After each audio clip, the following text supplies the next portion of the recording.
할렐루야. 예, 반갑습니다.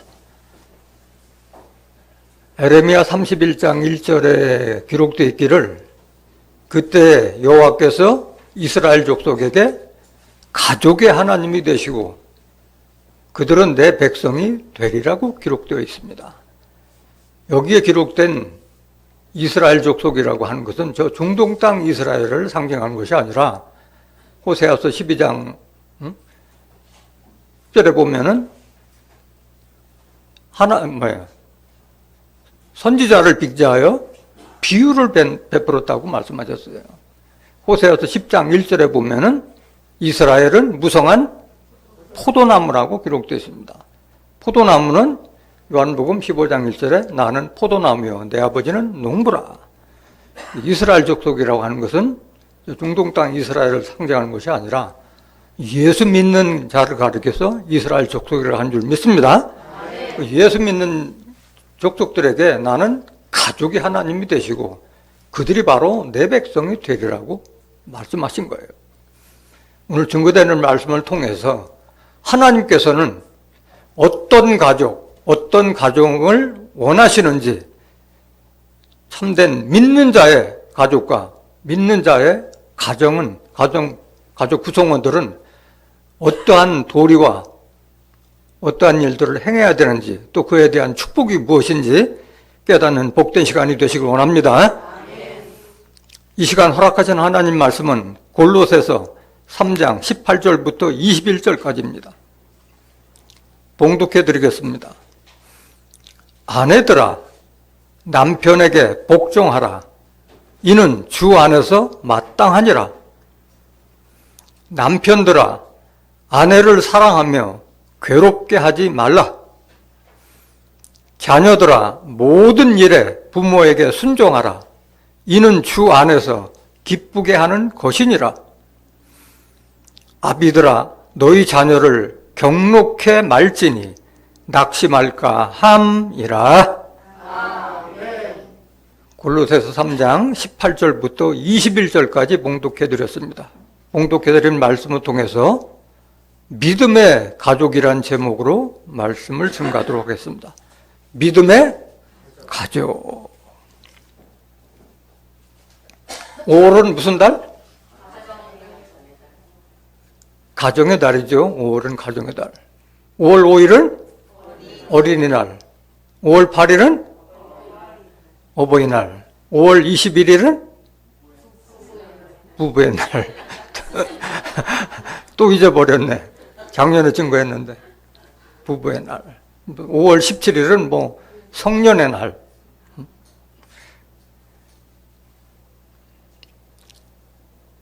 그래서 오늘은 가정의 날을 맞이해서 과연 하나님을 믿는 우리들 입장에서 하나님께서 바라는 성경에서 우리에게 주는 가족, 믿는 자의 가정은 어때야 되는지 그 말씀을 한번 상고해 보도록 하겠습니다. 오늘날 가족이 해체되고 가족이 붕괴되는 시대를 맞이하고 있습니다. 그 1인 가구 수가 우리나라에 몇 세대가 되는지 아세요? 우리나라에 지금 1인 가구 세대가 2000년도 기준으로 해서 663만 3천 가구예요. 전체적인 가구 수로 비하면 31.7%를 이루고 있어요. 1인 가족이. 가면 갈수록 점점 늘어나는 겁니다. 이 추세는. 그것뿐만 아니라 우리나라가 전 세계 민족 중에서 가장 소멸되는 국가 중에 1위에 지금 해당되는 그런 나라예요. 왜? 어린 자녀들은 지금 청소년들은 결혼을 안 하려고 해요. 해도 애를 안 낳으려고 하는 그런 풍토고. 옛날에는 이혼을 좀 부끄럽게 생각했는데 지금은 황혼이혼 버젓이하고 졸혼 이런 말까지 해가면서 정당화시키고 그런 풍토가 지금 이제 계속 시간이 갈수록 늘어나고 있는 추세입니다. 충효사상 또는 동방예의주교가 한 말은 다 옛말이 되어버렸어요. 그런 말들이. 그래서 가면 갈수록 우리의 사랑은 식어지고 사람들의 마음이 강박한 형태로 바뀌고 있는 거예요. 그래서 세상적인 눈으로 봤으면 참 큰일 났다, 세상이. 그렇게 보고 있지만은 성경을 아는 사람들의 입장에서 봤을 때는 하나님의 뜻과 섭리대로 가고 있구나 하는 것을 알 수가 있는 거예요. 이미 성경에는 그런 일이 있을 것을 다 선지자를 통해서 예언하신 줄 믿습니다. 먼저 그 말씀 한번 살펴보도록 하겠습니다. 말세가 되면 어떤 징조가 일어나느냐, 말세가 되면. 다 지금 현재 우리 신문지상에서 또는 방송 통해서 드러나는 그런 일들이 이미 다 예언되어 놓은 거예요. 디모데후서 3장 1절 한번 보실까요?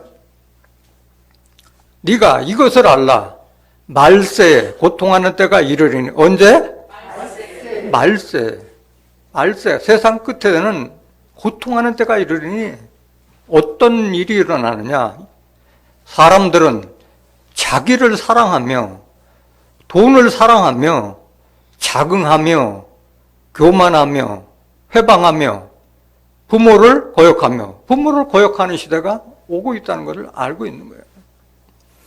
감사치 아니하며 거룩하지 아니하며 무정하며 원통함을 풀지 아니하며 참소하며 절제하지 못하며 사나우며 선한 것을 좋아하지 아니하며 배반하여 팔며 조급하며 자고하며 쾌락을 사랑하기를 하나님 사랑하는 것보다 더하며. 이거 믿는 자들의 얘기한 거예요.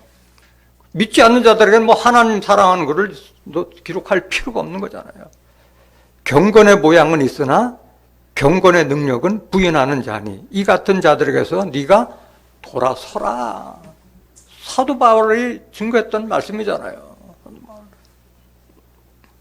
또 사도 바울이 오래전에 미가 선지자는 사람들의 마음이 다 찔레 울타리 같이 다 그래서 형제를 서로 죽이고 자기 집안 식구가 원수가 될 것을 이미 오래전에 예언해 놨어요. 미가서 7장 1절 한번 보세요. 재앙이로다 나여 나는 여름 실과를 딴 후와 포도를 거둔 후 같아서 먹을 송이가 없으며 내 마음에 사모하는 처음 익은 무화과가 없도다. 이와 같이 앞에서 예를 든 것과 같이 선인이 착한 사람이 세상에서 끊쳤고 정직자가 인간에 없도다. 정직한 자가 없다는 거예요. 무리가 다 피를 흘리려고 매복하며 각기 그물로 형제를 잡으려 하고 두 손으로 악을 부지런히 행하도다. 그 군장과 재판자는 뇌물을 구하며 그 지도자들은 다 이렇게 뇌물을 구하며 대인은 마음의 악한 사욕을 바라며 서로 연락을 취하니 그들의 가장 선한 자라도 가시 같고 뭐 같고? 가시 같고 가장 정직한 자라도 찔레 울타리보다 더하도다. 그들의 파수꾼들의 날 곧 그들의 형벌의 날이 임하였으니 이제는 그들이 요란하리로다. 그때가 되면 너희는 이웃을 믿지 말며 믿을 사람 없다는 거예요. 친구를 의지하지 말며 내 품에 누운 여인에게라도 내 입의 문을 지킬지어다. 가족들도 믿지 못하는 시대가 올 것을 이미 미가 선지자는 예언해 놓은 거예요. 6절 아들이 아비를 멸시하며 딸이 어미를 대적하며 며느리가 시어미를 대적하리니 사람의 원수가 곧 자기의 집안 사람이로다. 7절 오직 나는 세상이 이렇게 돌아갈지라도 나는 여호와를 우러러보며 나를 구원하시는 하나님을 바라보나니 하나님이 나를 들으시리로다. 세상 따라가는 자 되지 않기를 원합니다. 이 말씀을 예수님께서 똑같이 말씀하셨어요. 내가 너에게 말씀 주고 내가 너희들에게 화평을 주려고 하는 게 아니라 검을 주러 왔다. 하나님 말씀을 증거했던 그 말씀 때문에 믿지 않는 가족들끼리는 원수같이 지낸다는 것을 예수님이 증거하셨어요. 마태복음 10장 32절 보세요. 누구든지 사람 앞에서 나를 시인하면 나도 하늘에 계신 내 아버지 앞에서 저를 시인할 것이요. 누구든지 사람 앞에서 나를 부인하면, 예수를 부인하면 나도 하늘에 계신 내 아버지 앞에서 저를 부인하리라. 지난번에도 말씀 증거드린 바가 있지만 예수님은 냉정하신 분이에요. 냉철하신 분이에요. 따뜻한 온유하지만은 아주 얼음장보다도 차가운 분이에요. 예수님께서. 내가 세상에 화평을 주러 온 줄로 생각지 말라. 화평이 아니요 뭘 주러 왔노라? 검을 주러 왔느라고. 이 말씀이 양날의 검이에요. 받는 자에게는 화평이지만은 그렇지 않은 자는 검이 돼서 서로 치고받고 하는 그런 말씀이 된다는 거예요. 내가 온 것은 사람이 그 아비와 딸이 어미와 며느리가 시어미와 불화하게 하려 함이니. 누구 말이에요? 예수님께서 하신 말씀이에요. 말씀 때문에 서로 불화한다는 거예요. 사람의 원수가 자기 집안 식구리라. 잘 깨달아야 돼요, 여러분들. 37절. 아비나 어미를 나보다 더 사랑하는 자는 내게 합당치 아니하고 아들이나 딸을 나보다 더 사랑하는 자도 내게 합당치 아니하고 또 자기 십자가를 지고 나를 쫓지 않는 자도 내게 합당치 아니하니라고 말씀하셨어요. 그래서 말씀 때문에 그게 화평이 아니라 서로 집안의 원수가 될 수도 있다는 걸 말씀하신 거예요. 그 여러분들은 이 세대를 본받아야 돼요? 본받지 말아야 돼요? 본받지 말라고 그랬어요. 이 세대에 본받을 거 하나도 없는 거예요. 오늘 증거되는 말씀은 믿는 자의 가정을 얘기하는 것이지 믿지 않는 자들에게는 이 말씀이 와닿지도 않을 뿐만 아니라 믿지도 않는 거예요. 로마서 12장 2절 보세요. 너희는 이 세대를 본받지 말고 이 세대 본받지 말라는 거예요. 세상 따라가려면 교회 나올 필요가 없는 거예요. 하나님의 뜻과 섭리대로 살고자 하는 자들에게 오늘 말씀이 필요한 것이지 세상 따라가는 자에게는 이 말씀이 아무런 소용이 없다는 거예요. 너희는 이 세대를 본받지 말고 오직 마음을 새롭게 함으로 변화를 받아 하나님의 선하시고 기뻐하시고 온전하신 뜻이 무엇인지 분별하도록 하라. 말씀을 깨닫고 알아야지만 내가 바뀌고 변화하는 것이지 말씀 자체를 모르는데 뭔 바뀌겠어요? 내가 안 바뀌는데 무슨 가족이 바뀌겠어요? 야고보서 4장 4절 한 번 더 보세요. 우리는 세상 따라가는 사람이 돼서는 안 돼요.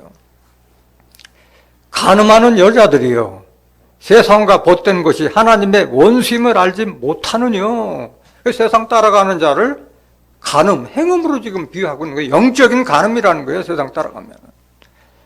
그것이 바로 하나님과 원수되는 길이고 그런즉 누구든지 세상과 보시되고자 하는 자는 스스로 하나님과 원수되게 하는 것이니라 말씀하셨어요. 그래서 우리는 세상 사람들과는 세상에 살기 때문에 세상 사람들하고 동떨어져서 세상 밖으로 나갈 수는 없잖아요. 그렇지만은 마음속에는 확실하게 분별된 삶을 살 것을 강조하고 있는 거예요. 고린도전서 5장 9절 한번 보실까요? 내가 너희에게 쓴 것에 음행하는 자들을 사귀지 말라 하였거나. 이 음행이라는 것이 바로 영적, 육적 음행을 말하는 거예요. 육신적인 음행도 안 되지만은 세상과 벗되는 것을 간음하는 여자들이라고 그러잖아요. 10절. 이 말은 이 세상에 음행하는 자들이나 탐하는 자들과 토색하는 자들이나 우상 숭배자들을 도무지 사귀지 말라 하는 것이 아니니 그 말이 아니라는 말을 잘 깨달으라는 거예요. 만일 그리하려면 세상 밖으로 나가야 할 것이니라. 세상이 다 그 모양인데 그 세상 떠나서 어디 가서 사느냐고. 살지만 그들하고 물들이지 말라는 말이잖아요. 11절. 이제 내가 너희에게 쓴 것은 만일 어떤 형제라 일컫는 자가 믿는 자가 믿음을 가졌던 자가 음행하거나 탐남하거나 욕심이 지나치거나 우상숭배를 하거나 우상숭배라는 것은 거짓 선자를 믿고 그들을 따라가거나 후욕하거나 술 취하거나 토색하거든 사귀지도 말고 사귀지 말라는 거예요. 그런 자와는 함께 먹지도 말라 함이라. 이걸 얘기하고 있는 거예요. 계속 보세요. 외인들을 판단하는데 내게 무슨 상관이 있으리요마는 세상 사람들 누구 하는 게 아니다. 믿는 자 중에 이런 자들이 있으면 그들하고 결별해서 지내라는 말이에요. 교중 사람들이야. 믿는 교인들 사람들이야. 너희가 판단치 아니하랴. 외인들은 하나님이 판단하시려니와 이 악한 사람은 너희 중에서 내어 쫓으라. 그러니까 누르고 해서 전체가 병들지 말고 내어 쫓아버리라고까지 이렇게 냉정하게 사도 바울을 통해서 우리에게 전한 줄 믿습니다. 고린도후서 6장 14절 한번 보세요. 너희는 믿지 않는 자와 멍해를 같이 하지 말라. 뭘 하지 말라? 멍해를 같이 하지 말라. 그들 때문에 내가 뭐 교회를 못 왔느니 그들 때문에 가지고 그들하고 묶여진 그 멍해 때문에 내가 하나님을 믿고 그리스도를 믿는데 방해가 된다면 같이 하지 말라네. 그런 멍해는. 의와 불법이 어찌 함께하며 빛과 어둠이 어찌 사귀며. 내가 빛의 자녀를 하면서 어둠과 사귀지 말라는 거예요.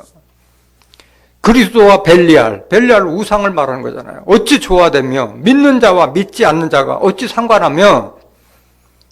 하나님의 성전과 여러분들 전부 다 고린도전서 3장 16절은 너희가 하나님의 성전인 것과 하나님의 성령이 너희 안에 거하는 것을 왜 알지 못하냐 말씀하셨잖아요. 성전된 자가 우상과 어찌 일치가 되리요. 우리는 살아계신 하나님의 성전이라. 이와 같이 하나님께서 가라사대 내가 저희 가운데 거하며 두루 행하여 나는 저의 하나님이 되고 저희는 내 백성이 되리라 하셨느니라 말씀하셨어요. 같이 어울리지 말라는 거예요. 17절 그러므로 주께서 말씀하시기를 너희는 저희 중에서 나와서 따로 있고 부정한 것을 만지지 말라. 내가 너희를 영접하여 너희에게 아버지가 되고 너희는 내게 자녀가 되리라. 전능하신 주의 말씀이니라 하셨네요. 이런 자가 하나님의 자녀가 되는 거예요. 분별된 삶을 살으라는 말씀인 거예요. 사도 요한은 어떻게 증거했느냐? 요한이서 1장 9절을 보세요. 지내쳐 그리도 교훈 안에 거하지 아니하는 자마다 하나님을 모시지 못하되 교훈 안에 거하는 이 사람이 그리도 교훈 그리도의 말씀 안에 거하는 이 사람이 아버지와 아들을 모시느라. 하나님도 영으로 계시고 예수님도 영으로 계시잖아요. 말씀으로 계시잖아요. 아들을 모시느니라. 10절 누구든지 이 교훈을 가지지 않고 너에게 나아가거든 그를 집에 들이지도 말고 인사도 말라. 이렇게 가르치고 있는 거예요. 그리스도의 교훈 안에 교훈을 가지지 않고 우리에게 뭘 가르치게 하거나 이런 자들은 인사도 하지 말고 들이지도 말라고 말씀하신 거예요. 11절 그에게 인사하는 자는 그 악한 일에 참여하는 자임이니라. 여러분들은 물에 술 탄 듯 술에 물 탄 듯 이런 우유부단한 생활을 해서는 안 되는 것을 지금 강조하고 있는 거예요.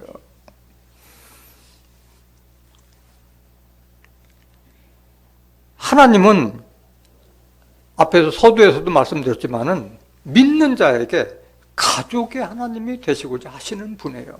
온 세계 민족을 한 혈통으로 만들기 위해서 지금도 쉬지 않고 일하시고 계시는 분이에요.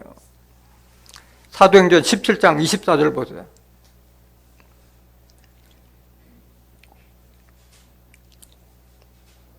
에레미야 31장 1절 한번 에레미야 31장 1절 한번 보시고 나 여호와가 말하노라 그때라는 것은 하나님께서 작정한 그때에 내가 이스라엘 모든 가족의 하나님이 되고 그들은 내 백성이 되리라. 하나님은 가족의 하나님이요. 하나님의 말씀 안에서 한 가족이 되기를 원하고 계시는 거예요. 사도행전 17장 24절 보세요. 우주와 그 가운데 있는 만유를 지으신 신께서는 천지의 주제시니 손으로 지은 전에 계시지 아니하고. 하나님은 손으로 지은 건물에 계시지 않아요. 어디에 거하기를 원하고 계세요? 사람들의 마음을 성전 삼기를 원하고 계시는 거예요.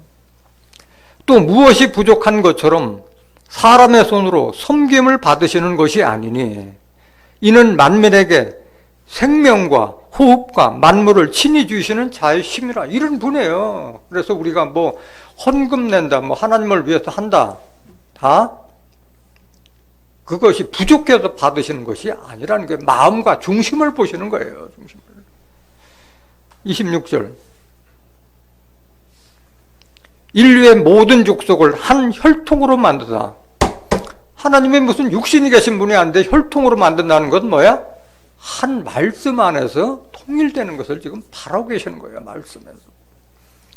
온 땅에 거하게 하시고 저희의 연대를 정하시며 거주의 경계를 하나셨으니 이는 사람으로 하나님을 혹 더듬어 찾아 발견케 하려 함이로되 그는 우리 각 사람에게서 멀리 떠나 계시지 아니하도다. 이거 잘못 읽으면 우리 각 사람에서 멀리 떠나서 우리 옆에 계시지 않다 이렇게 받아야 되는데, 그게 아니라 멀리 떠나 계시지 않고 가까이 계시다는 말씀이에요. 가까이 계시다는 말씀이에요. 이사야서 55장 6절에도 너희는 가까이 계실 때, 여호와를 만날 만할 때 찾으라. 가까이 계실 때 그를 부르라. 하나님은 영으로 계시고 말씀으로 계시기 때문에 말씀을 가진 자 속에 하나님이 함께하기 때문에 가까이에 있는 거예요. 내 옆에 있는 사람도 하나님을 찾아볼 수 있는 거예요. 왜? 이사야서 45장 15절에 보면 이스라엘 하나님은 스스로 숨어 계시는 하나님이라 말씀하셨고, 에레미야 29장 13절에 보면 너희가 전심으로 나를 찾으면 나를 만나지라 말씀하셨잖아요. 말씀을 찾고 찾는 자에게 말씀을 주시는 거예요. 가까이 계실 때 그를 부르라고 말씀하신 거예요. 가까이 계시는 분이에요. 하나님은 그럼 이 땅에 뭘 이루시기 위해서 하느냐? 이 땅이 그리스도의 나라를 이루시기 위해서 지금도 일하고 계시는 거예요. 계시록 11장 15절 보세요. 일곱째 천사가 나팔을 불매, 계시록에 기록된 일곱 나팔이 불 때, 일곱 나팔 심판이 시작될 때에 하늘에 큰 음성들이 나서 가로되 세상 나라가, 세상 나라요, 뭐 대한민국만 이루어지는 게 아니에요. 세상 나라가 우리 주와 그 그리스도의 나라가 되어 그가 세세토록 왕노로 타시리로다 기록된 거예요. 하나님의 뜻은 반드시 기록된 대로 성취될 줄 믿습니다. 그리스도의 나라가 이루어지면 못하냐고. 내가 그리스도가 돼서 같이 나라를 다스리는 그런 능력과 그런 걸 능력을 받아야지, 하나님으로부터. 그래서 전부 다 여러분들이 다 제사장 되라고 성경은 강조하고 있잖아요. 베드로전서 2장 4절부터 5절에도 그리스도와 같이 제사장 되라고 말씀하셨고, 계시록 1장 5절과 계시록 8장 9절에도 다 그렇게 똑같이 제사장 되라고 말씀하셨잖아요. 계시록 20장 6절에도 다 첫째 부활에 참여하는 자들은 하나님과 그리스도의 제사장이 돼서 천년 동안 왕노로 타리라는 그런 축복과 그것을 이미 다 예언해 놓으셨잖아요.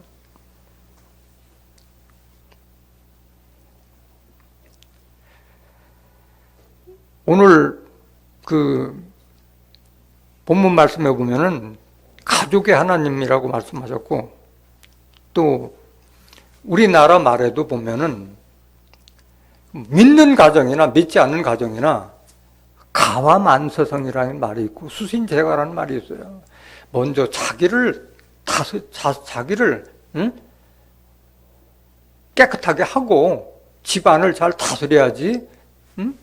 수신제가, 치국, 평천하, 그러고 나서 뭐 천하를 통하고 하는 것이지, 자기 자신도 제대로 세우지 못하고 또 자기 가족을 다스리지 못한 자는 세상 나가서도 큰일 하지 못한다는 말이고, 집안이 평안해야 만사가 형통하다. 가만사성. 그 옛말이 아니에요. 다 어디에 있는 말이에요? 성경에 있는 말이잖아요. 수신제가라든가 가만사성 다 성경에 있는 말이에요. 여러분들 교회 와서 직분 받는 게 집사나 감독이나 모든 영적 직분 다 가족을 건사하는 자들이 이런 직분을 받을 자격이 있는 거예요. 디모데전서 3장 1절 한번 보세요. 밑보다 이 말이요, 사람이 감독의 직분을 얻으려 하면 선한 일을 사모한다 함이로다. 그러므로 감독은 책망할 것이 없으며 한 아내의 남편이 되며 절제하며 근신하며 아담하며 나그네를 대접하며 가르치기를 잘하며 술을 즐기지 아니하며 구타하지 아니하며 오직 관용하며 다투지 아니하며 돈을 사랑치 아니하며 자기 집을 잘 다스려. 뭘 잘 다스려? 자기 집을 잘 다스려 자녀들로 모든 단정함으로 복종케 하는 자라야 이런 감독이나 집사의 직분을 받을 자격이 있는 거예요. 과연 교회 다니는 사람들 치고 이 디모데전서 3장을 제대로 알고 있는 사람 얼마나 되느냐고. 5절 보세요. 사람이 자기 집을 다스릴 줄 알지 못하면 어찌 하나님의 교회를 돌아보리요. 자기 집을 다스릴 줄 모르면 하나님을 돌아볼 수가 없다는 거예요. 왜 그래야? 교회를 그 부부관계로 비유하는 거예요. 그리스도가 교회를 사랑하듯이 그런 마음이 없으면 교회를 돌아볼 수가 없는 거예요. 자기 가족을 건사하지 못하면 교회를 돌아보지 못하는 거예요. 집을 잘 다스리는 것이 우선이라는 말씀인 거예요. 12절 보실까요? 디모데전서 3장 12절. 집사들은 한 아내의 남편이 되어 자녀와 자기 집을 잘 다스리는 자일지니 집사의 직분을 잘한 자들은 아름다운 지위와 그리도 예수 안에 있는 믿음의 큰 담력을 얻느니라. 집사 직분도 교회 다녔다 해가지고 다 집사 직분 받는 것이 아니에요. 영적으로 볼 때는 이런 확실한 행해야 될 책무가 있다는 것을 깨달아야 할 줄로 믿습니다. 장로도 마찬가지예요. 장로도 방탕하다 하는 자녀를 둔 자가 장로 될 자격이 있는 거예요. 교회 열심히 나오고 헌금 많이 하고 해서 장로 되는 것이 아닌 거예요. 성경에서 말하는 장로는 그런 자격을 갖춰야 된다는 거예요. 디도서 1장 5절. 내가 너를 그레데에 떨어뜨려둔 이유는 부족한 일을 바로잡고 나의 명한 대로 각 성에 장로들을 세우게 하려 함이니. 이건 누가 누구에게 한 말이에요? 사도 바울이 디도에게 한 말이에요. 내가 너를 그리스 남쪽에 있는 그 그레타 섬에 떨어뜨려둔 이유는 장로들을 세워서 잘 다스리려 함이라는 말이에요. 6절. 장로들은 책망할 것이 없고 한 아내의 남편이며 방탕하다 하는 비방이나 불순종하는 일이 없는 믿는 자녀를 둔 자라야 할지라. 이게 장로의 자격인 거예요. 방탕하다는 남들로부터 비방을 받거나 불순종한 일이 없는 믿는 자녀를 둔 자가 장로의 자격이라는 거예요. 이 자체. 그래서 우리가 직분을 탐할 것이 아니라 정말 먼저 가족을 잘 다스리고 가족들을 하나님 앞으로 잘 인도하는 그런 자가 되어야 할 줄로 믿습니다.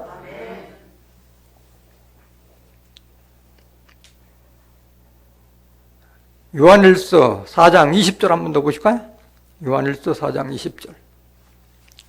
누구든지 하나님을 사랑하노라 하고 그 형제를 미워하면 이는 거짓말하는 자니 보는 바 그 형제를 사랑치 아니하는 자가 보지 못하는 바 하나님을 사랑할 수가 없느니라. 이게 하나님 믿는다고 하면서 육신의 형제들과 원수같이 지내는 자들, 또 영적 형제도 마찬가지예요. 믿는다고 하면서 서로 시기 질투하고 서로 미워하는 자들은 하나님을 참으로 사랑한 자가 아니라는 거예요. 21절. 우리가 이 계명을 주께 받았나니 하나님을 사랑하는 자는 또한 그 형제를 사랑할지니라. 그래서 형제간에도 사랑하는 자가 바로 하나님을 사랑할 수 있고 교회를 돌아볼 수 있는 자라는 거예요.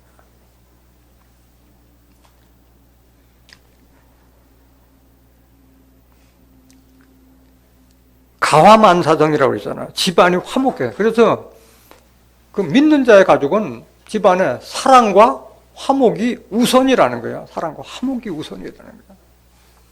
잠언서 15장 16절 한번 보실까요? 가산이 적어도 재산이 적어도 여호와를 경외하는 것이 크게 부하고 번뇌한 것보다 나으니라. 모든 큰 재산 놓고 집안 싸움하고 형제 싸움하는 것보다 하나님을 경외해서 그 지혜의 말씀을 받고 능력의 말씀을 받아 사는 것이 더 낫다는 거예요. 이걸 체험해 봐야지 난 거를 알지. 17절. 여간 채소를 먹으며 서로 사랑하는 것이 살찐 소를 먹으며 서로 미워하는 것보다 나으니라. 돈이 없어서 야채만으로 식사한다 하더라도 소를 먹으면서 늘 고기만, 육식만 먹으면서 서로 미워하는 것보다 낫다고 말씀하신 거예요. 화목과 사랑이 가정의 중심인 줄 믿습니다. 잠언서 17장 1절 한번 더 보실까요? 잠언서 17장 1절.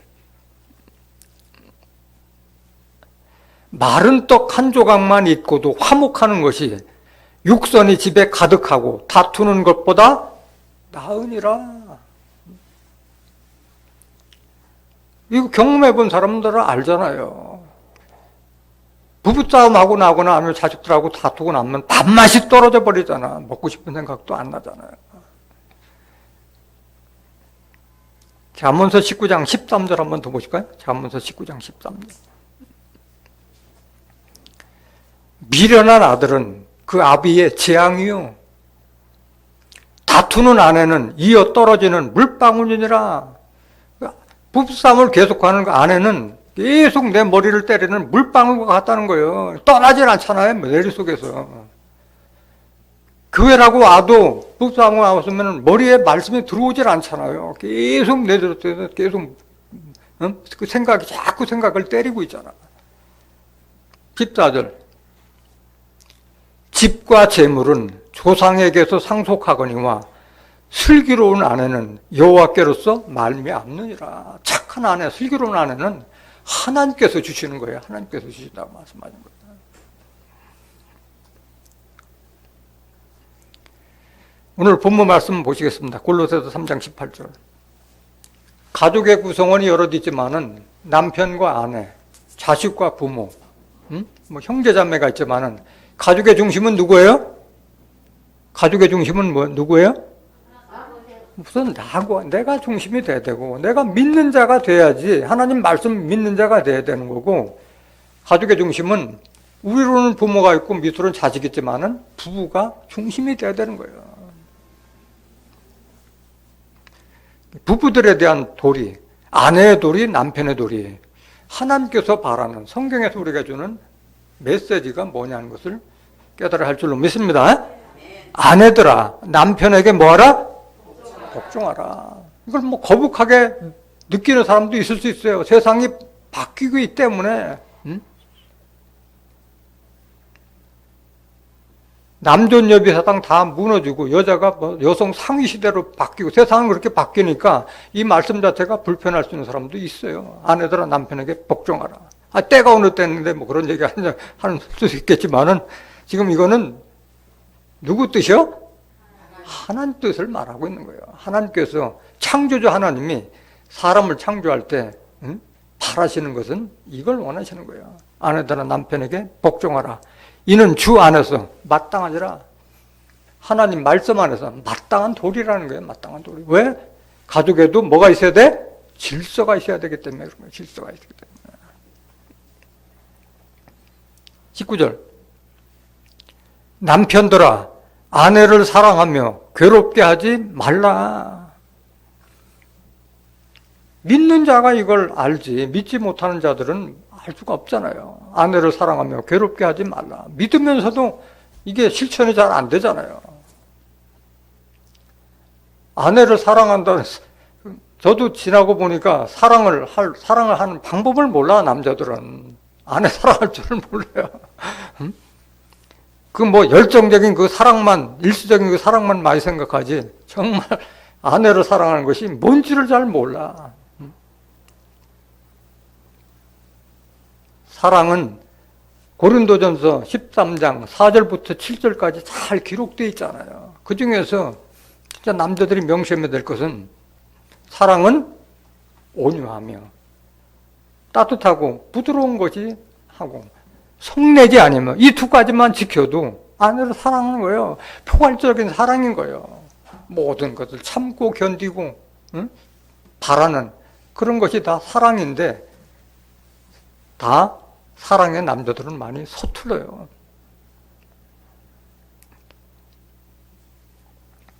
이 부부관계는 마치 그리스도와 교회하고의 입장과 같다는 거예요.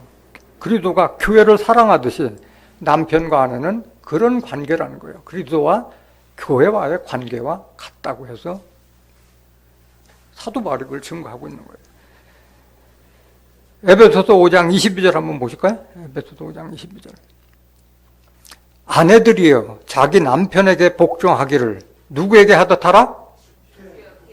주께, 주님을 모시듯 하라는 거예요. 주께 하듯 하라. 23절.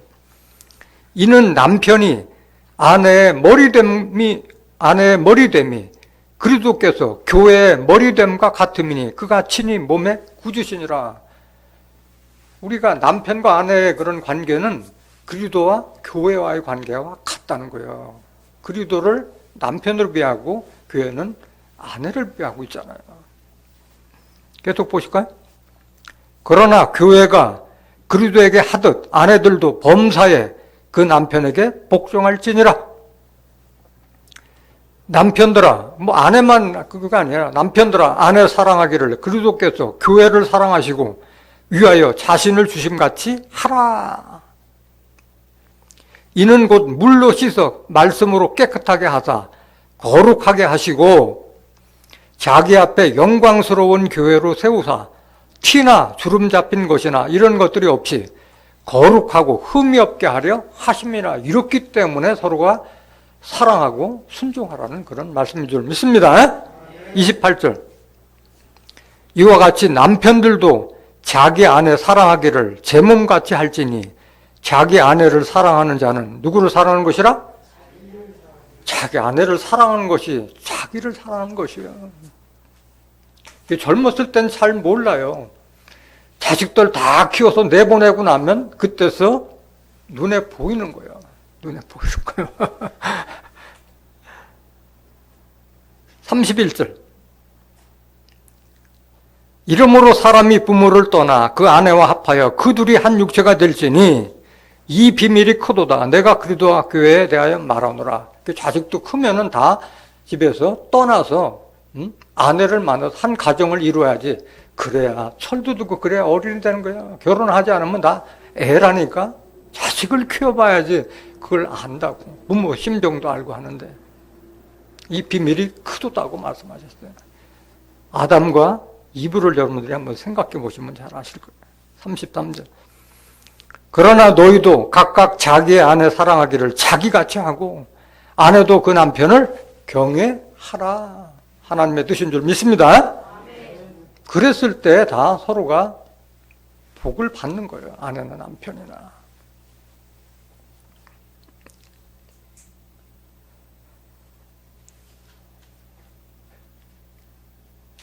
베드로전서 3장 1절 한번 보실까요? 베드로전서 3장 1절. 같은 말씀은 이건 지금 앞에는 골로새서나 에베소서는 사도 바울이 증거하고 베드로는 어떻게 증거하고 있느냐? 베드로는 아내된 자들아 이와 같이 자기 남편에게 순복하라. 이는 혹 도를 순종치 않는 자라도 말로 말미암지 않고 그 아내의 행위로 말미암아 구원을 얻게 하려 함이니. 이게 여자의 지혜예요. 말로 예수 믿으라 하지 말고 남편을 아내의 그 행위로 말미암아 구원을 얻게 하는 것도 여자의 지혜라는 거예요. 2절. 너희의 두려워하며 정결한 행위를 봄이라. 그걸 보고 남편을 감동시키라는 거예요. 3절.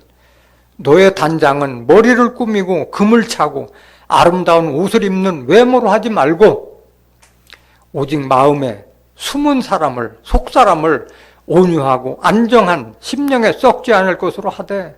속사람이 그런 사람으로 바뀌었을 때 남편도 감동을 줘서 이끌 수 있다는 거예요. 이는 하나님 앞에 값진 것이니라.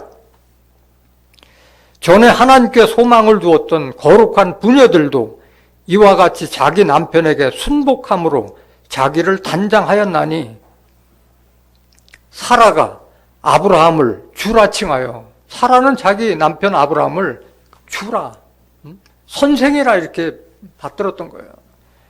주라 칭하여 복종한 것 같이 너희가 선을 행하고 아무 두려운 일에도 놀라지 아니하므로 그의 딸이 되었느니라. 이런 자가 하나님의 자녀, 딸이 될 수 있다는 얘기예요. 7절. 남편된 자들아, 이와 같이 지식을 따라 너희 아내와 동거하고 저는 더 연약한 그릇이요 또 생명의 은혜를 유업으로 함께 받을 자로 알아. 귀히 여기라. 이걸 깨달아야지 귀한 줄 알지. 이는 너희 기도가 막히지 아니하게 함이라. 그러니까 제대로 된 기도를 하기 위해서는 붓싸움하고 나면 기도가 돼요? 기도가 막혀버리지. 계속 물방울같이 떨어지는데 머릿속에.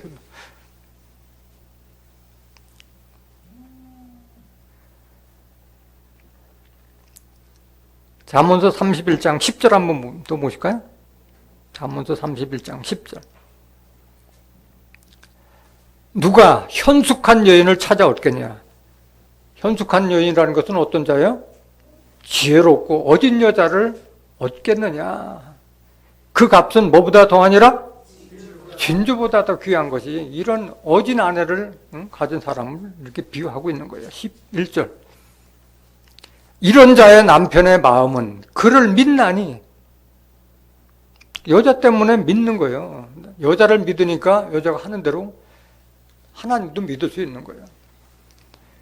그를 믿나니 산업이 핍절치 아니하며, 그런 지혜로운 아내가 있을 때는 집안이 가난하지 않다는 거예요. 12절. 그런 자는 살아있는 동안에 그 남편에게 선을 행하고 악을 행치 아니하느니라. 그러고 나서 쭉 이런 그 현숙한 여인이 하는 행동이 쭉 밑에 나와 있고, 결론만 보세요. 그런 아내를 맞이했던 그 남편과 자녀가 어떤 축복이 돌아가는지. 26절 보실까요?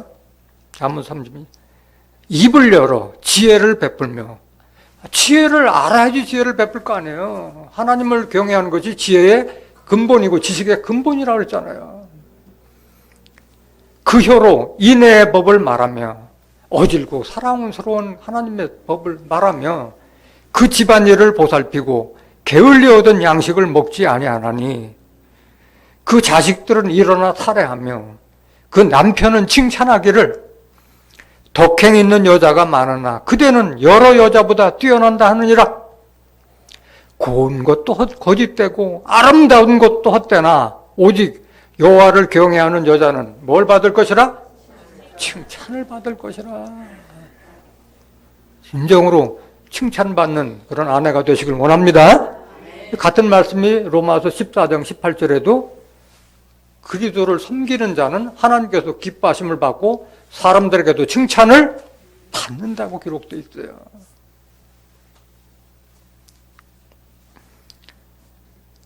(31절) 그 손의 열매가 그에게로 돌아갈 것이요, 그 현숙한 여인이 하는 그것이 그대로 자기에게 열매를 맺는다는 거예요. 그 행한 일을 인하여 성문에서 칭찬을 받으리라. 많은 사람들이 다 그 사람을 칭찬한다는 거예요. 이런 현숙한 여인에게. 그래서 아내는 남편에게 복종하고, 주 안에서, 말씀 안에서 순종하고 복종하고, 남편은 아내를 사랑하는 것이 바로 자기를 사랑하는 것이라는 것을 깨닫길 원합니다. 그 다음에 우리는 부모에게는 자식이고 또 자식에게는 부모, 이런 거예요. 부모.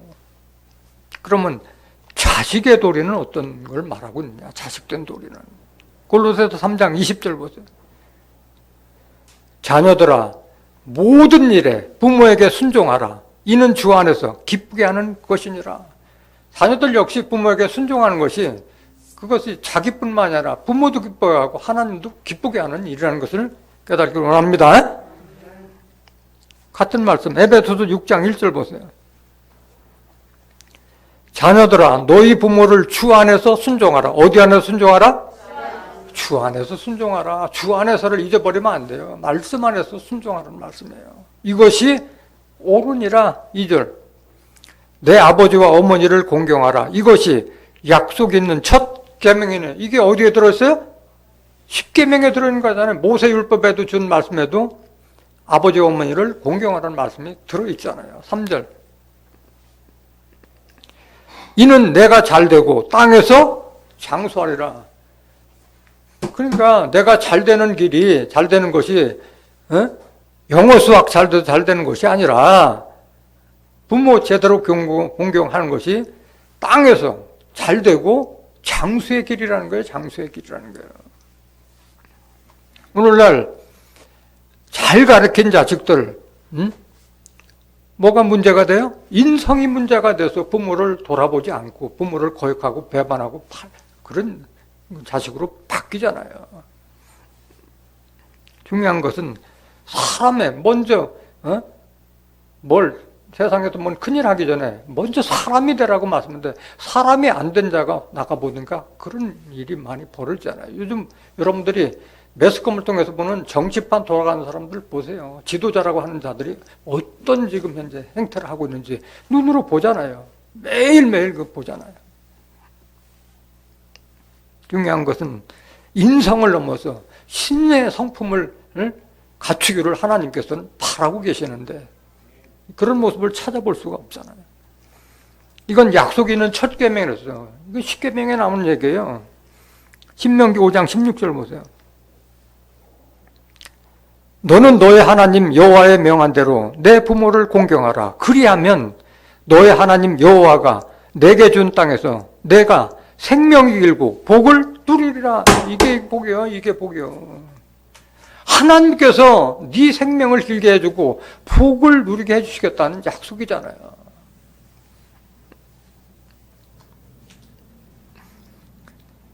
이 자식들이 이런 말씀을 잘 들어야 되는데 안타깝게도 지금 교회마다 어린애들, 젊은 애들을 찾아보기가 어려운 시점으로 지금 현재 세상이 이렇게 바뀌어 버렸잖아요. 이런 말씀을 들어야 할 자들이 없잖아 지금 현재. 잠언서 23장 22절 보세요. 잠언서 23장 22절. 너 낳은 아비에게 청종하고 내 늙은 어미를 경히 여기지 말지니라. 24절.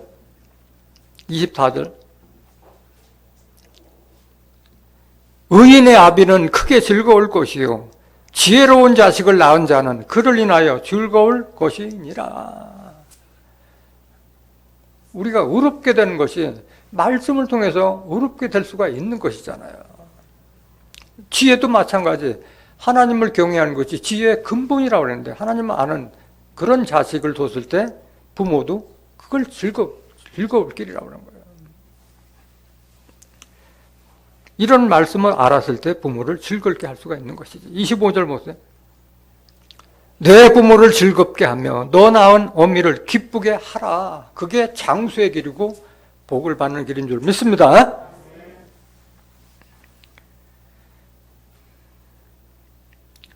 성경에 보면은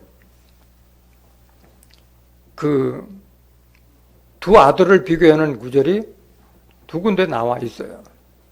한 군데는 아버지가 뭘 시켰을 때 예 알았습니다 하고 하지 않느냐가 있고 가기 싫습니다 해놓고 나서 나중에 따라가는 그런 아들이 있고 또 어떤 아들은 또 부모로부터 모든 그 자기의 몫을 달라고 해가지고 허랑방탕하게 다 써버리고 거지같이 돼가지고 결국 부모에게 돌아왔을 때 부모는 잃어버린 자식을 만나서 잔치를 베푸는데 그걸 보는 큰 아들은 그걸 시샘하고 그 잔치에도 참여하지 않는 그런 자들이 있는데 그런 자식이 돼서는 안 된다는 거예요.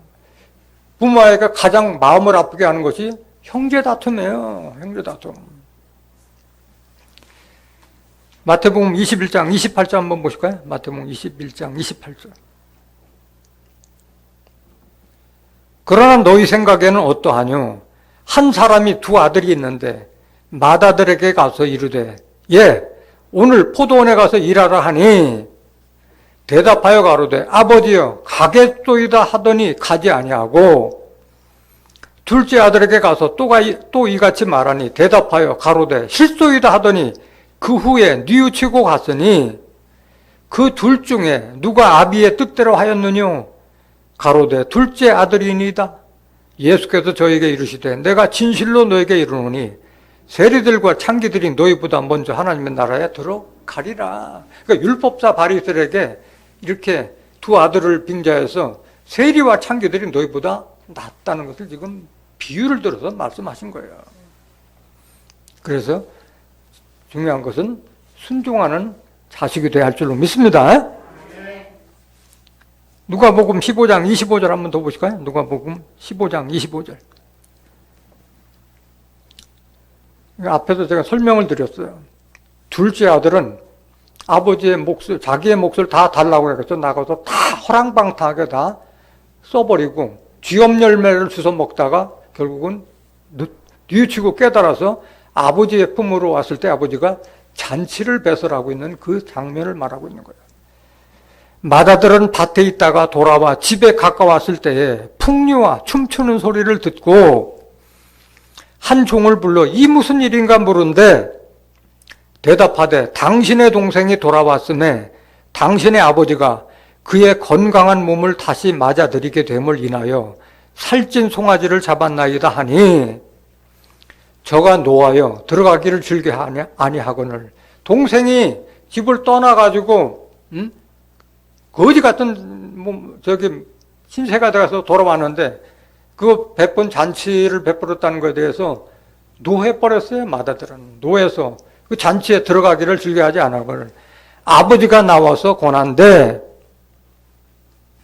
아버지께 대답하여 가로되 내가 여러 해 아버지를 섬겨 명을 어김이 없거늘 내게는 염소 새끼라도 주어 나와 내 벗으로 즐기게 하신 일이 없더니 아버지의 살림을 창기와 함께 먹어버린 이 아들이 돌아오매 이를 위하여 살찐 송아지를 잡으셨나이다. 아버지가 이르되 예 너는 항상 나와 함께 있으니 내 것이 다 네 것이로되 이걸 알아요 몰라요? 맏아들은? 그걸 모르는 거예요. 귀하고 감사한 걸 모르는 거예요. 이 네 동생은 죽었다가 살았으며 내가 잃었다가 얻었기로 우리가 즐거워하고 기뻐하는 것이 마땅하다 하니라. 그래서 이런 아들이 돼서는 안 될 줄 믿습니다.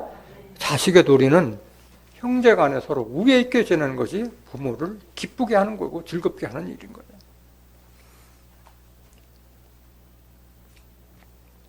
그 다음에 우리는 자식에게는 또한 부모잖아요. 우리는 부모에겐 자식이고 또 자식에게는 부모요. 부모는 그 자식들에게 뭘 바랄 것이 아니라 부모는 부모로서의 도리가 있다는 거예요. 자식을 잘 양육해야 된다는 거예요. 골로새서 3장 21절 보세요. 아비들아 너희 자녀를 경록해 말지니 낙심할까 함이라. 우리들은 자녀들 교육하는 방법도 많이 서툴잖아요. 경험도 없고 지혜도 없기 때문에 그런 교육을 받아본 적이 없기 때문에 자기 감정대로 자식들을 훈계하고 책망할 때가 많잖아요. 경록해 하지 말라는 거예요. 분노를 느끼게 해서 그들이 낙심할까 조심하라고 말씀하신 거예요. 어떻게 해야 되느냐? 에베소서 6장 4절 보세요. 또 아비들아 너희 자녀를 노엽게 하지 말고 오직 주의 교양과 훈계로 양육하라. 주의 교양과 훈계가 어디에 있어요? 성경 말씀에 있잖아요. 디모데후서 3장 15절 보세요. 성경 말씀 가르치라는 말씀이잖아요. 또 네가 어려서부터 성경을 알았나니 성경은 능히 너로 하여금 그리도 예수 안에 있는 믿음으로 말미암아 구원에 이르는 지혜가 있게 하느니라. 그 지혜를 얻기 위해서 성경 알라는 거잖아요. 16절. 모든 성경은 하나님의 감동으로 된 것으로 교훈과 책망과 바르게 함과 의로 교육하기에 유익하니 사람다운 사람을 만들기 위해서 유익한 것이 성경이잖아요. 17절. 이는 하나님의 사람으로 온전케 하며 모든 선한 일을 행하게 온전케 하려 함이라. 그래서 성경 말씀을 가르치라는 거예요. 성경 말씀. 잠언서 23장 12절 한번 보실까요? 잠언서 23장 12절. 훈계에 창념하며, 하나님의 말씀에 훈계에 창념하며 작심하며 지식의 말씀에 귀를 기울이라. 아이를 훈계하지 아니치 말라. 훈계하라는 거예요? 말라는 거예요? 아니치 말라. 부정의 부정은 긍정이잖아요. 훈계하라는 거예요. 훈계하라. 채찍으로 그를 때릴지라도 죽지 아니라. 죽지 않을 만큼 때려서라도 가르치라는 말씀인 거예요. 가르치라. 그를 채찍으로 때리면 그 영혼을 음부에서 구하느라 죽을 몸을 살려준다는 거예요. 제대로 가르쳐놓으면. 계속 보세요. 내 아들아, 만일 네 마음이 지혜로우면 나하고 내 마음이 즐겁겠고, 네 마음이, 네가 지혜로운 자식이 되면 내 애비가 즐겁겠다는 거야, 부모가. 만일 내 입술이 정직을 말하면 내 속이 유쾌하리라. 정직한 아들을 보면, 자녀를 보면 내가 유쾌하다는 거야. 17절. 네 마음으로 죄인의 형통을 부러워하지 말고 항상 여호와를 경외하라. 이걸 가르치라는 거야. 하나님 경외하라 이거야. 지금 이제 뭐 세상에도 돈 많이 수단과 방법을 가리지 않고 돈 많은 그런 걸 가르치지 말고 하나님의 뜻과 섭리를 가르치라는 말씀이에요. 정령이 내 장래가 있고 이런 자에게 네 장래가 있고 내 소망이 끊어지지 아니하리라 말씀하신 거예요. 계속 보세요. 내 아들아, 너는 듣고 지혜를 얻어 네 마음을 정로로 인도할 바른 길로 가게 한다는 거예요. 하나님 말씀을 깨달았을 때 바른 길로.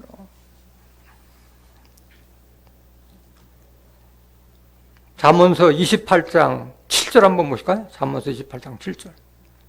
율법을 지키는 자는 지혜로운 아들이요. 하나님 말씀 지키는 자가 지혜로운 아들이요. 탐식자를 사귀는 자는 아비를 욕되하는 자니라. 잠언서 29장 15절 한번 더 보세요.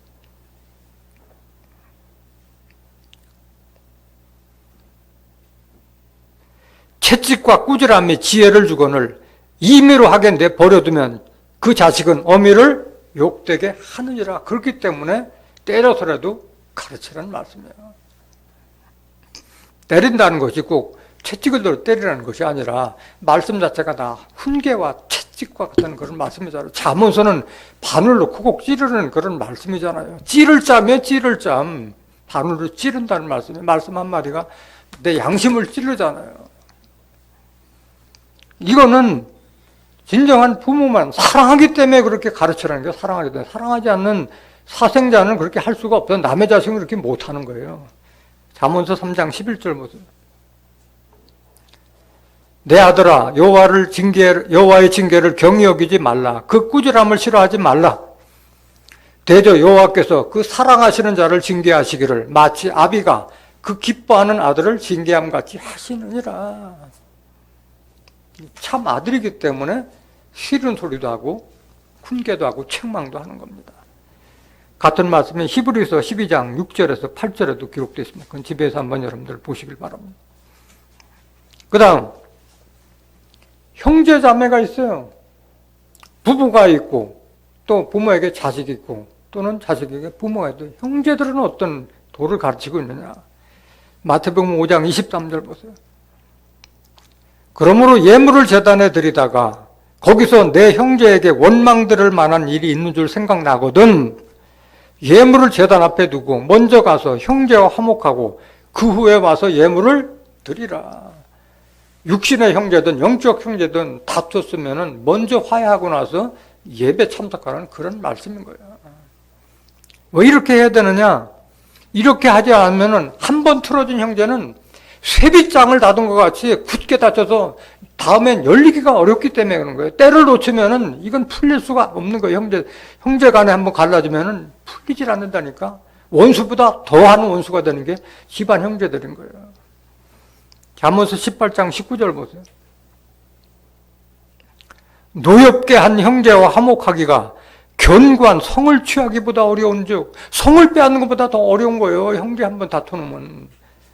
이러한 다툼은 산성 문빗장 같으니라. 돌이키기가 어려운 거예요. 그래서 다투지 말라는 거예요. 다투지 말라. 요한일서 3장 12절 보세요.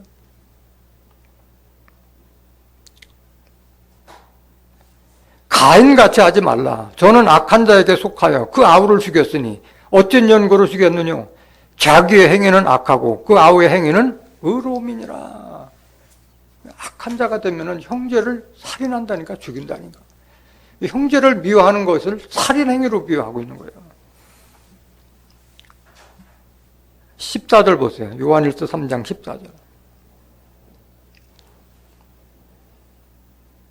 우리가 형제를 사랑함으로 사망에서 옮겨 생명으로 들어간 줄을 알거니와 사랑치 아니하는 자는 어디에 가느니라? 사망에. 죽을 길을 자초하는 길이에요. 서로 사랑을 하지 않는다면. 육친의 형제든 영적 형제든 형제를 사랑하지 않는 자는 사망에 간다고 말씀하셨어요. 구원받을 생각할 수가 없는 거예요. 15절. 그 형제를 미워하는 자마다 뭐 하는 자니? 미워하는 것은 영적 살인이에요. 미워해서 그 형제가 실족해서 믿음에서 떨어진다면 그건 영적 살인과 마찬가지라는 거예요. 살인하는 자마다 영생이 그 속에 거하지 아니하는 것을 너희가 아는 바라 말씀하신 거예요. 사랑의 중요성을 깨닫기를 원합니다. 그 다음에 형제자매를 떠나서 친족은 어떻게 되냐? 친족을 돌아보지 않는 자들은 믿음을 배반하는 자요, 악한 자라고 말씀하셨어요. 디모데전서 5장 8절 한번 보세요.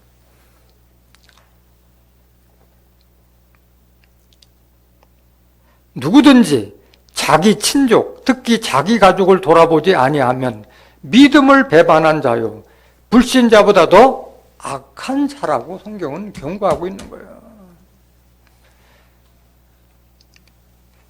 그래서 특히 자기 가족은 물론 자기 친척들도 잘 돌아봐야 할 줄로 믿습니다.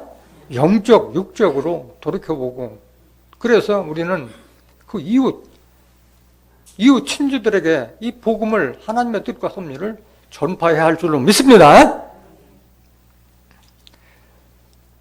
인자의 마음은 누구 때와 같다? 노아의 때와 같고 또 롯의 때와 같다고 그랬어요. 노아가 살 때는 세상의 악이 관영했던 그런 가운데서도 노아는 당대의 의인이요 완전한 자였고 하나님과 동행했다고 그러고, 그 노아가 방주를 예비할 동안에 그 아들과 며느리는 거부하지 않았어요. 산에서 방주를 짓는데 뭐 천둥 번개도 없는데 그 방주를 만들 때 자녀와 며느리가 거부하지 않고 다 따랐잖아요. 그건 뭐예요? 그만큼 아버지 노아를 신뢰했기 때문에 따랐던 거잖아요. 마찬가지 말이라도 세상 끝에도 인자의 마음은 노아의 때와 같다고 말씀하신 거예요. 말씀의 방주를 짓지 않으면 구원받을 길이 없는 거예요. 마태복음 24장 37절 한번 보세요. 노아의 때와 같이 인자의 마음도 그러하리라. 홍수전에 노아가 방주에 들어가던 날까지 사람들이 먹고 마시고 장가들고 시집가고 있으면서 홍수가 나서 저희를 다 멸하기까지 뭐하지 못하였으니? 깨닫지 못하고 있으니 인자의 마음도 이와 같으리라. 지금 세상이 그렇게 가고 있잖아요. 하나님 말씀 다 외면하고 있잖아요. 말씀 알지 못하고. 창세기 6장 5절 보세요. 여호와께서 사람의 죄악이 세상에 관영함과 세상에 꽉 찼다는 게 악이, 그 마음의 생각의 모든 계획이 항상 악할 뿐임을 보시고 땅 위에 사람 지으셨음을 한탄하사 마음에 근심하시고 가라사대 나의 창조한 사람을 내가 지면에서 쓸어버리되 사람으로부터 육축과 기는 것과 공중의 새까지 그러하리니 이는 내가 그것을 지었음을 한탄함임이라 하시니라. 그러나 노아는 여호와께 은혜를 입었더라. 왜 은혜를 입었느냐? 의인이기 때문에 은혜를 입었어요. 9절. 노아의 사적은 이러하니라. 노아는 의인이요 당세 완전한 자라. 그가 하나님과 동행하였으며. 그런 세상의 악이 꽉 물들었는데도 세상과 물들이지 않았다는 거예요. 베드로후서 2장 5절 보세요. 옛 세상을 용서치 아니하시고 오직 의를 전파하는 노아와 그 7 식구를 보존하시고 경건치 아니한 자들의 세상에 홍수를 내리셨으며, 종말에도 경건한 자를 보호하시고 경건치 않은 자를 심판하실 줄 믿습니다. 오늘 믿음의 가족의 말씀을 깨달은 여러분들은 진리의 말씀 안에서 서로가 사랑하고 화목해서 노아와 같이 순종하고 또 화목하고 사랑하는 그런 노아 가족을 이루어서 계시록의 심판과 환난을 받지 않고 구원을 얻는 노아와 같은 가족을 이루시기를 예수님의 이름으로 간절히 축원합니다. 말씀 마치겠습니다.